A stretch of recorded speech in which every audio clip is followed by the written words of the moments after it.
Jadi Bapak Ibu sekalian, pertama kalau kita bicara, sistem resi gudang, ini sebenarnya, kurang pas kalau misalnya kita tidak awali dengan, perdagangan berjangka komoditi dan juga pasar lelang komoditas. Kenapa 3 hal ini menjadi satu paket? Karena sebenarnya 3 hal ini, instrumen ini, satu kesatuan. Jadi untuk melakukan, manajemen resiko, gitu ya. Jadi kalau kita bicara komoditas itu biasanya, resiko-resiko yang paling bisa terjadi, pertama terkait dengan harga. Harga cenderung bisa naik, bisa turun, kadang-kadang, bisa tiba-tiba, kadang-kadang bisa terprediksi gitu, tapi tetap ada resiko naik turun harga.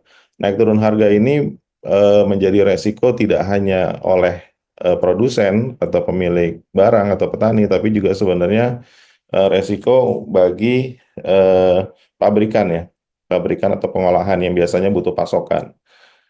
Lalu yang kedua terkait dengan kualitas atau mutu, biasanya ini juga jadi isu kalau kita bicara tentang komoditas. Termasuk juga, tentang kepastian stok.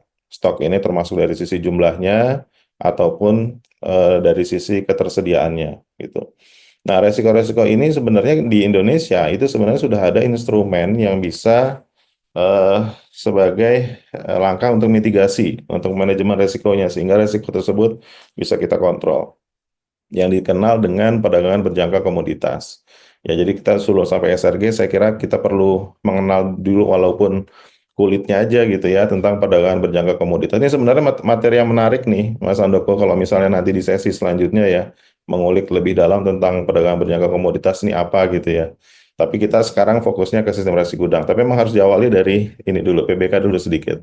Jadi instrumen di perdagangan berjangka komoditas ini Bapak Ibu, kenapa bisa dibilang untuk lindung nilai atau hedging? Ini karena transaksinya ini bisa dua arah. Kita mulai itu kalau misalnya perdagangan fisik biasa, kita harus bisa memulai perdagangan itu kan dengan beli dulu ya, dan dapat untung kalau misalnya harganya naik gitu kan. Nah, di perdagangan berjangka ini kita mulainya tidak harus beli dulu, kita bisa mulai dengan jual dulu, belinya nanti belakangan gitu. Jadi kalau kita posisinya jual dulu atau sell, itu kita dapat untung kalau misalnya harga itu nanti turun, ya kan? Karena kita belinya belakangan. Itu. Kalau misalnya kita yang perdagangan fisik biasa, kita dapat untung kalau misalnya harga itu ke depan naik. Nah, instrumen inilah yang makanya bisa disandingkan dengan pasar fisiknya sebenarnya. Pasar fisiknya itu ada kepastian barangnya ada di mana? Barangnya di sistem resi gudang. Jadi di perdagangan berjangka atau PBK ini, itu ada 3 hasil akhirnya. Jadi kita bisa, pertama saya mau ngambil, barangnya gitu ya. Jadi nanti di suatu ketika misalnya saya mau perdagangan di PBK-nya 3 bulan, nanti di bulan ketiga saya mau ambil barangnya, itu bisa.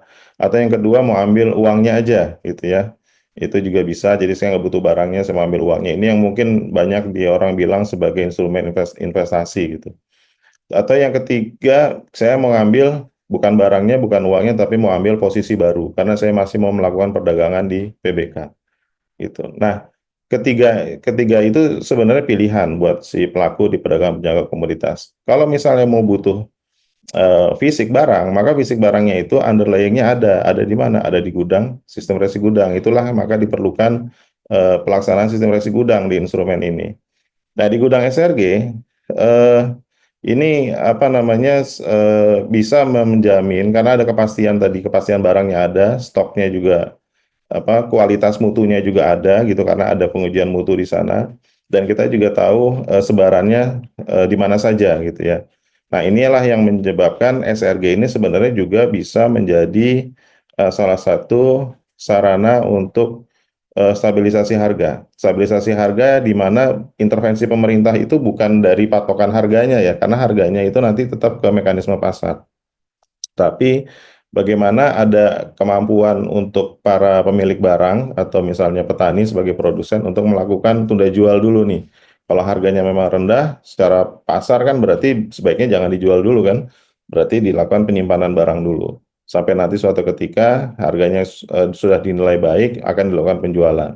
Nah, apakah kalau gitu bisa lama-lama dong misalnya nyimpannya? Oh, enggak juga gitu ya. Kenapa tidak bisa terlalu lama juga di SRG? Karena pertama ada masa jatuh temponya, itu juga berkorelasi dengan, apa, kualitas barangnya. Terus kedua ada pasti biaya karena ada biaya simpan gitu ya. Jadi itu nanti, instrumen itu nanti akan ketemu titiknya itu sesuai dengan mekanisme pasarnya. oh sekarang momen yang paling tepat untuk melakukan penjualan misalnya. Dan selain itu di SRG ini juga tidak, yang tadi disampaikan, kenapa tidak ada pelaporan? Karena di SRG ini sudah ada sistem informasi untuk pelaporannya. Jadi sebenarnya walaupun dikecualikan dari pelaporan, sebenarnya semua barang yang ada di sistem resi gudang itu sudah dilaporkan, gitu ya. Nah, itulah yang menyebabkan kenapa tadi salah satunya di materi Pak Miftah, SRG kenapa dikecualikan. Sebenarnya bukan berarti tidak ada pelaporan nih di gudang SRG. Pelaporan tetap ada karena sudah dilaporkan melalui mekanisme sistem informasi di SRG.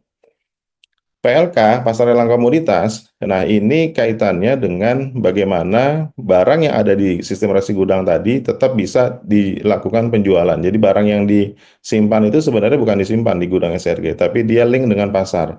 Salah satu penjualannya melalui pasar lelang komoditas, selain dengan yang tadi ya instrumen PBK.